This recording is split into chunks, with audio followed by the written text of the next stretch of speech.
aujourd'hui li nga ko waxee mooy dañ leen di gaver du tout et du n'importe quoi da ngay wax ak nit ñi ne leen mais sàmm jikko yi taxaw te loolu foofu la mbir yi la méttee parce que un des porteurs de sàmm jikko yi bañ koy yóbbu assemblée nationale c'est Mamadou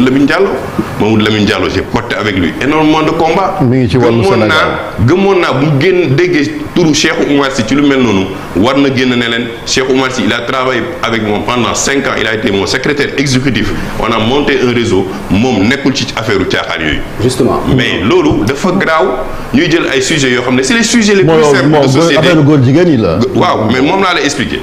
on prend les sujets les plus simples et les plus populistes teg ko ci kanamu nit ñi gëmloo ne am na ñoo xam ne tey loolu la ñu bëgg a dem defi assemblée nationale alors que ñun bañ koy xeex en 2016 xaw ma Babacar Mbuup xaw ma Cheikh Oumar Diagne xaw ma kenn ak kenn mais nekk nañ ci ay situation gis ay kilifa au niveau international ñëw ci ñun di ñu ko jaay ñi mais dañ leen on les a envoyés voir ailleurs. donc même daal moo ànd seen jikko yi parce que ñoom nee nañ coalition yi dégg nga li ñu wax parce que daanaka joxe nañ consigne de vote sax pour jàpp ni yéen aar bokk ngeen ci ñi nga xamante ne ngeen du ngeen criminaliser homosexualité. mais li ñu wax du dëgg mën naa la génneel audio bi ma partagé ak Babacar Mbuup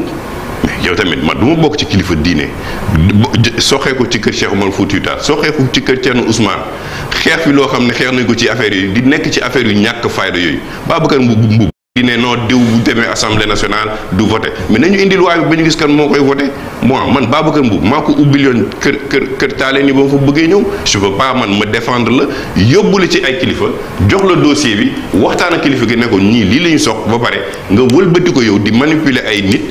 mais loolu c'est extrêmement dangereux. Alors honorable en termes de quoi